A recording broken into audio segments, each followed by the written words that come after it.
السلام عليكم ورحمة الله وبركاته. أهلا بكم حبايبي في مطبخكم قديم وجديد، يا رب تكونوا في أحسن حال.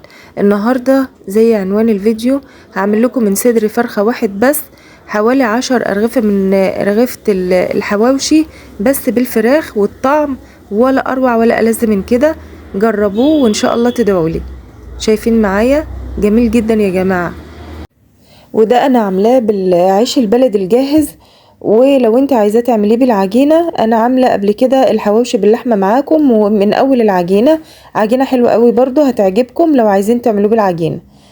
يلا بينا نشوف الطريقه بتاعت الفراخ بتاعتنا.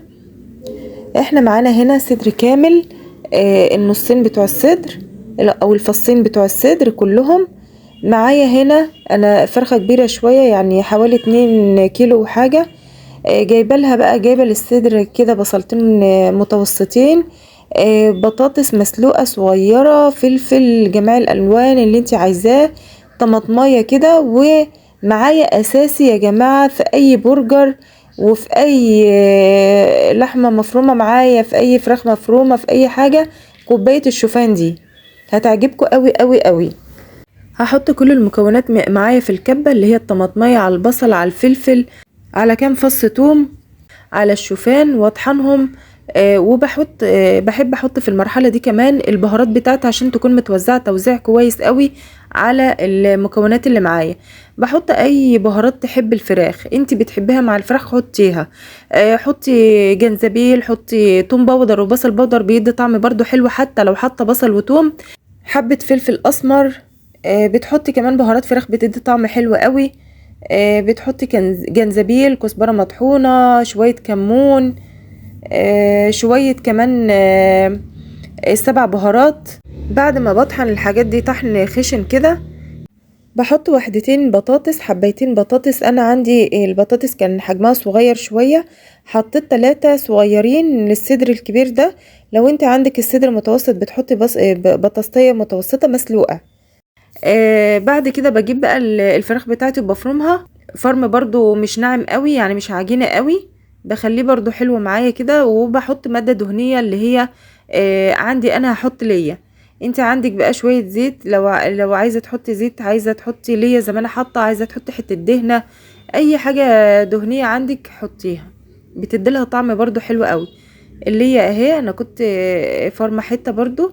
ومعايا العيش البلدي اللي انا قلتلكوا عليه اهو، هفتحه كده عشان احشيه بالحشوة بتاعتي.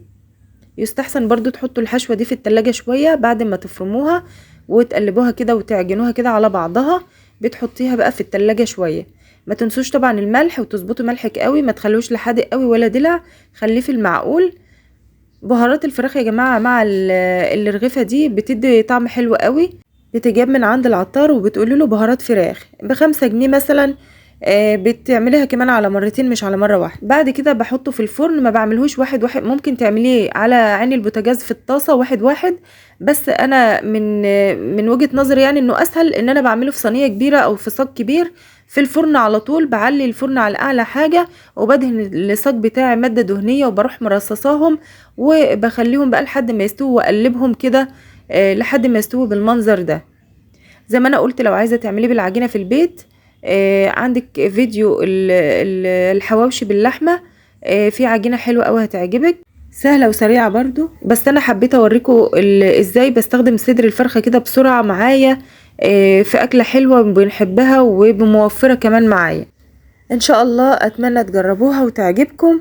وما تنسونيش بقى في الدعوة الحلوة منكم ليا ولأولادي بصلاح الحال، ودعمكم ليا باللايك والاشتراك في القناة اللي لسه مشتركش، والتعليق الحلو منكم. والسلام عليكم ورحمة الله وبركاته.